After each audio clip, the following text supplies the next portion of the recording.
Բարև ձեզ, Վարշավայից իր աշխատանքն է շարունակում ՎՏ Հայաստան Նյուզը։ Այստեղ կգտնեք միայն ստուգված բազմակողմանի եւ օբյեկտիվ տեղեկատվություն։ Տաղավարում աշխատում է Ռազմիկ Մարտիրոսյանը։ Իրանին տված վերջնաժամկետից 2 ժամ առաջ ԱՄՆ նախագահ Դոնալդ Թրամփը համաձայնել է Իրանի հետ երկշաբաթյա հրադադարի։ Նա հայտարարել է, որ հրադադարը երկկողմանի է լինելու։ Դոնալդ Թրամփը նշել է, որ Իրանից ստացել են 10 կետից բաղկացած առաջարկ եւ այն համարում են բանակցությունների համար աշխատունակ հիմք։ Իրանի իշխանությունները հաստատել են հրադադարի վերաբերյալ համաձայնությունը։ Պաշտոնական Թեհրանի հայտարարության մեջ նշվում է, որ Իրանը մեծ հաղթանակ է տարել եւ ստիպել է Ամերիկային ընդունել իր 10 կետից բաղկացած ծրագիրը։ Իրանի արտաքին գործերի նախարար Աբբաս Արաղչին առանձին հայտարարությամբ հաստատել է, որ 2 շաբաթվա ընթացքում նավերը կկարողանան անցնել Հորմուզի նեղուցով Իրանի զինված ուժերի հետ իրենց գործողությունների համակարգման պայմանով։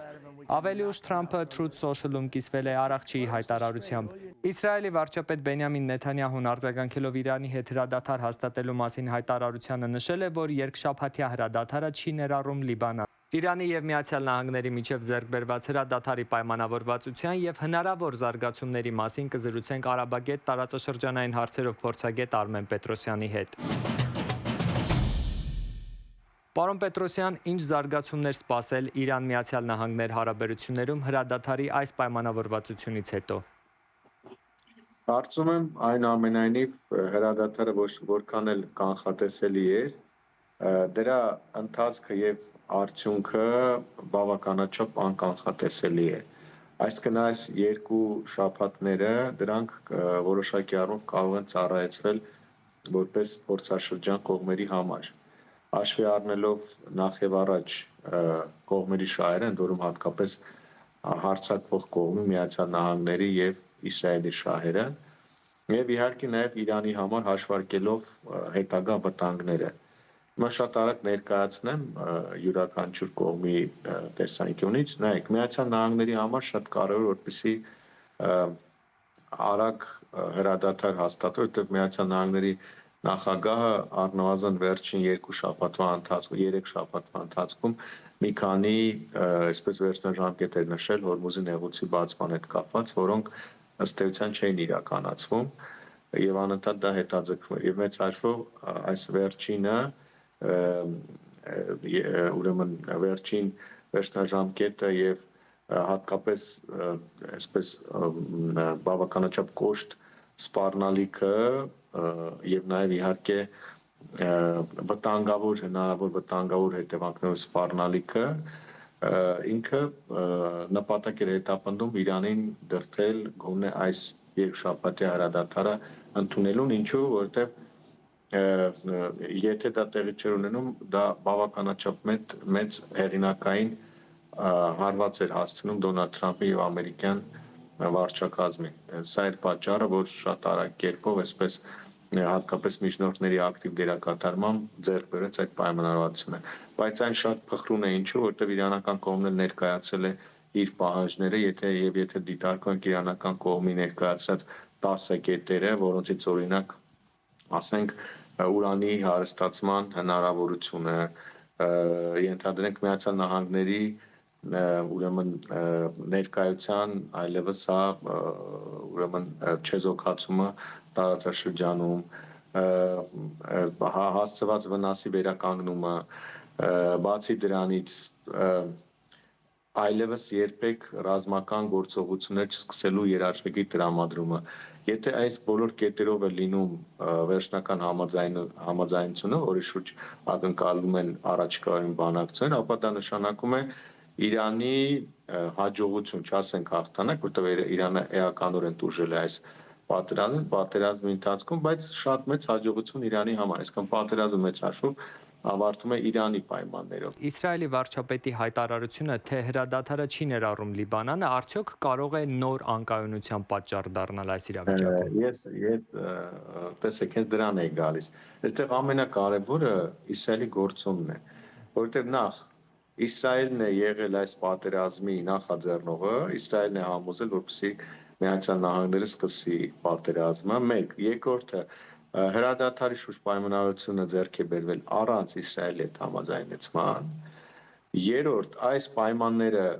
հրադադարի դրանք շատ լուրջ հետևանքներ ունենալու Իսրայելի ներքաղաքական դաշտում, հատկապես Բենյամին Նեթանյահուի համար, որովհետև պատերազմը դարձել է նախընտրական Իսրայելում, իսկ աշտան Իսրայելում ընտրություններ են տեղ ունենալու, ամենակարևոր քաղաքական թեման, որն օգտագործում է ընդդիմությունը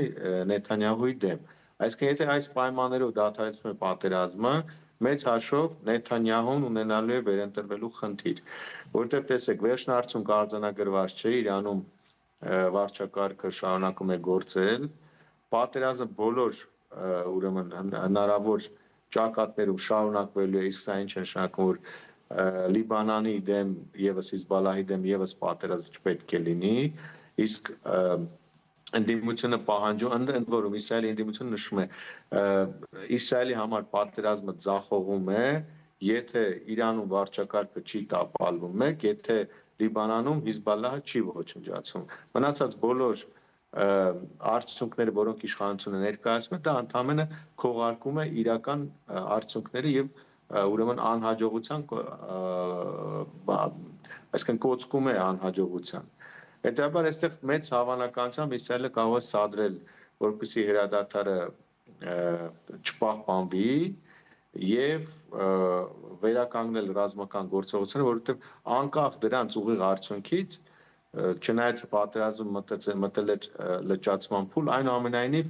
Իսրայելի շահերից բխում էր, որպեսզի այդ պատերազմը դեռևս շարունակվի, որովհետեւ անընդհատ կային թիրախներ եւ Իրանին հասցվում էր ռազմավարական բնույթի, մարդկային բնույթի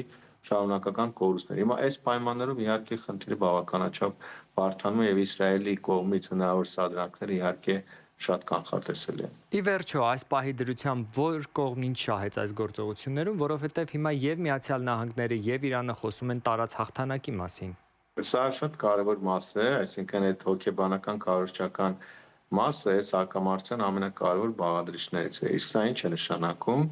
որ կողմերից յուրաքանչյուր իրավիճակն այնպեսին է, որ կողմից յուրաքանչյուրը այն կարողանում է ներկայացնել որպես իր հաջողություն, իր հաղթանակ։ Հիմա այստեղ միանշանակ նշել, թե կողմից որ մեկը հաջողեց հաղթեց, ես կդժվարանամ ասել, որտեղ այնուամենայնիվ գոնե Իսրայելի պարագայում իհարկե հաջողությունները ակնհայտ են, այսինքն 3 դերակատարներից միանշանակ հաղթեց Իսրայելը։ Այդ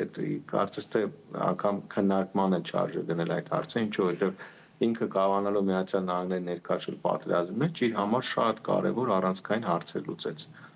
Անվտանգային շատ լրջագույն հարցեր լուծեց, չեզոքացրեց էականորեն Իրանի միջուկային ծրագրերը, ռազմական ներուժը, բալիստիկ հրթիռների համակարգերը, նաև իհարկե հենց Իսրայելի հարևանությամբ Իրանի ներկայությունը։ Իսկ Իրանի եւ Միացյալ Նահանգների պարագայում արդյունքները խիստ այսպես ուրեմն վիճելի են, վիճահարույց են, ինչու որովհետեւ Իրանը այնուամենայնիվ ճիշտ է իր դիմադրության այս շատ ուրեմն հաջողված դիմադրությամբ կարողացավ չեզոքացնել հարձակվող կողմի պլանները վերջնանպատակի հասնելու, այսինքն վարչակարգը փոխելու։ Բայց տեսեք ինչ ահռելի վնասներ կրեց։ Միացյալ Նահանգները եւս կարողացավ շատ կարևոր խնդիրներ լուծել Իրանի տարածքում, բայց Միացյալ Նահանգները չկարողացավ, որտեղ Միացյալ Նահանգների կողմից էլի լիարժեք հաջողություն եւ հաղթանակ կարող էր գնահատվել այն դեպքում, եթե վարչակարգի փոփոխություն լիներ, այսինքն եթե Իրանում լիներ այնպիսի վարչակարգ իշխանություն, որը կասկածի տակ չդներ Միացյալ Նահանգների ներկայությունը տարածաշրջանում եւ հետագայում խնդիրներ չստեղծեր Միացյալ Նահանգների շահերի համար տարածաշրջանում։ Իսկ այդ շահերից մեկն էլ արդեն գալիս եմ ձեր վերջին հարցին, մեր տարածաշրջանը եւ նաեւ Հայաստանն է, որտեղ սկսած 2025 թվականի երկրորդ կեսից TTIP-ի հետ կապված ուրեմն պայմանավորվածությունը Ադրբեջան-Հայաստան հարաբերությունների կարգավորման գործընթացում Միացյալ Նահանգների առանցքային դերը ռազմավարական եւ տնտեսական շատ մեծ հնարավորություններ է տվել այն տարածաշրջանում, որը ավանդաբար եղել է Ռուսաստանի ազդեցության գոտի, եւ այս դերակատարումն էլ մեծ հաշվով Միացյալ Նահանգները վերցրել է Ռուսաստանից, որովհետեւ նախկինում այդ հիմնական մոդերացիան երկու մասով էլ անում էր Ռուսաստանի Դաշնությունը։ Հիմա եթե այս կոնֆլիկտը չի ավարտվում վերջնական հանգուցալուծմամբ, ապա Իրանի շահերը բոլոր Իրանին Միացյալ Նահանգների շահերը Իրանին հարևան բոլոր տարածաշրջաններում վտանգված են մնում։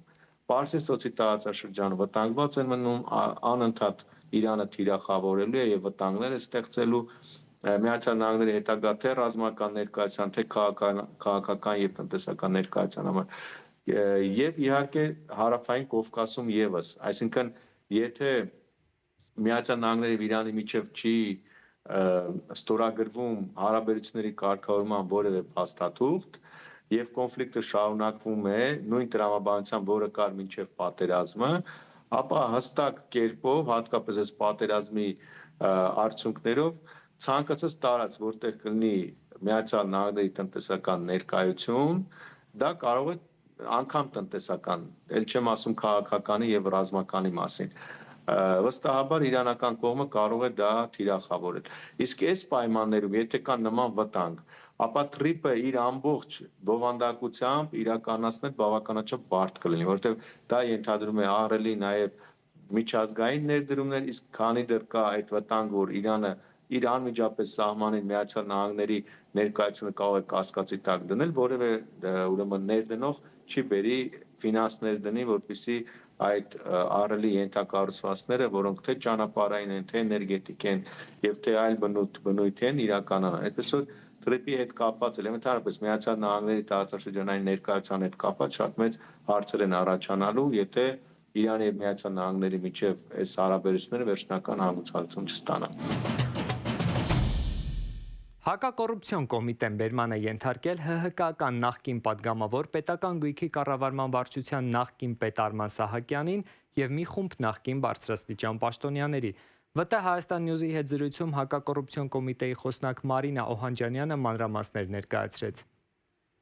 Կոռուպցիոն կոմիտեում քննվող քրեական վարույթի շրջանակներում Հայաստանի Հանրապետության քրեական օրենսգրքի տարբեր հոդվածներով նախատեսված հանցավոր արարքներ կատարելու մեղադրանքներով ձերբակալվել են մի շարք անձինք, նրանց թվում են պետական գույքի կառավարման վարչության պետի պաշտոնը զբաղեցրած անձը, ինչպես նաև այլ նախկին բարձրաստիճան պաշտոնյաներ։ Նախաքննության շահերից ելնելով այլ տեղեկատվություն այս պահին չեն կարող տրամադրել։ Տեսալսողական մեդիա ծառայություն մատուցողները պարտավորվում են արհեստական բանականությամբ կամ այլ թվային լուծումներով ստեղծված սինթետիկ բովանդակությունը մակնշել հատուկ տեսանելի պիտակով։ Սահմանված պահանջների խախտման դեպքում հեռարձակողի համար նախատեսվում է վարչական տուգանք, նվազագույն աշխատավարձի 300 պատիկի չափով։ Մենք հետայսու օրենքի ընդունումից հետո ակնկալելու ենք, որ տեսալսողական մեդիա ծառայություն մատուցող հեռարձակողները արհեստական բանականությամբ գեներացված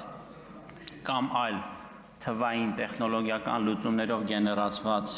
հեռուստաբովանդակությունը կամ սինթետիկ բովանդակությունը հեռարձակելիս պարտադիր կերպով օրենքի իմպերատիվ պարտադրանքով մակնշեն կամ ինչպես ասում են արվի համապատասխան լեյբլինգը, որում տվյալ բովանդակության վրա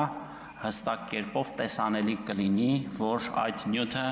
արհեստական բանականության գործիքակազմով է գեներացված։ Երևանի կանանչ ֆոնդն այլ տեսք է ստանում։ Խորհրդային տարիներին տնկված ծառերն ըստ քաղաքային իշխանությունների այլևս պիտանի չեն, ուստի դրանք փոխարինվում են նոր ծառատեսակներով։ Սակայն ծառերի փոխարինման գործընթացը միանշանակ չի ընդունվում։ Շատերը նաև կասկածանքով են վերաբերվում նոր տնկվող ծառերի ապագային։ Քանի տարի հետո նոր տնկված ծառերը թթվածնով կլցնեն Երևանը։ Իմ գործընկեր Աննա Դավթյանն է անդրադարձել թեմային։ Որքանով է ծառը կենսունակ, եթե պարզապես նայելով հնարավոր չէ հասկանալ, մասնագետներին օգնության է գալիս ժամանակակից սարքը։ Ռեզիստոգրաֆով, ինչպես էլեկտրասրտագրով երևում է, ծառի կյանքին վտանգ սպառնում է, թե ոչ։ Որ ծառերը, որ ակնադիտորեն հնարավոր չի մեր կողմից տեսնել, հատման ենթակա են, ենթակա չեն, ռեզիստոգրաֆ սարքի միջոցով մենք կպարզենք ինչ է կատարվում ծառի մեջ։ Եթե որոշվեց, որ ծառը հիվանդ է, հարցի լուծումը միայն վիրահատական է։ Քաղաքապետարանի չափորոշիչները հստակ են։ Հին ու հիվանդ ծառերը Երևանի հողում այլևս տեղ չունեն։ Պետք է հանվեն, փոխարինվեն նորերով։ Ինչպես տեսնում եք, նշված ակացիա ծառը ամբողջովին քայքայված է, բնամասը ամբողջովին փտած է, եւ սնամեջ է։ Քիչ թե շատ ուժեղ քամու արդյունքում սա կտապալվի։ Քաղաքացիները հարցին միանշանակ չեն վերաբերում։ Ուզում են վստահ լինել այս գործընթացը Երևանն առանց սաղարթախիտ ծառերի չի թողի։ Իրականում փտած ծառերին կողմ են, որ փոխարինում եք, բայց որ փոխարինում չլինի, բնականաբար դեմ կլինենք։ Եթե այդ նոր ծառերը լավ ծառա, ասիկն այն ծառը, որ ստեղ կա չի։ Երևանում խորհրդային տարիներին տնկված ծառերն ըստ պատասխանատուների իրենց դարն ապրել են բառի նաև ուղիղ իմաստով։ Իրականացրել ենք ծառերի կենսունակությունը ավարտին մոտ գտնվող կորցրած, փտած, հիվանդ, բակտերիալ ուռուցքով, սնամեջ, տապալման վտանգ ունեցող, գրեթե սաղարթ չունեցող ծառերի փոխարինման աշխատանքները։ Այն փողոցներում, որտեղ տարածքը մեծ է, տնկվում են մեծ սաղարթով ծառեր։ Այստեղ օրինակ արմատներ կտան մինչև 25 մետր բարձրության ճապոնական սոֆորաները։ Մի տարբերություն թեղիների, որոնց կյանքի տևողությունը շատ կարճ է քաղաքային պայմաններում 50 տարի, սրանք առնվազն 100 տարի Երևան քաղաքը կզարդարեն եւ կստեղծեն ստվեր,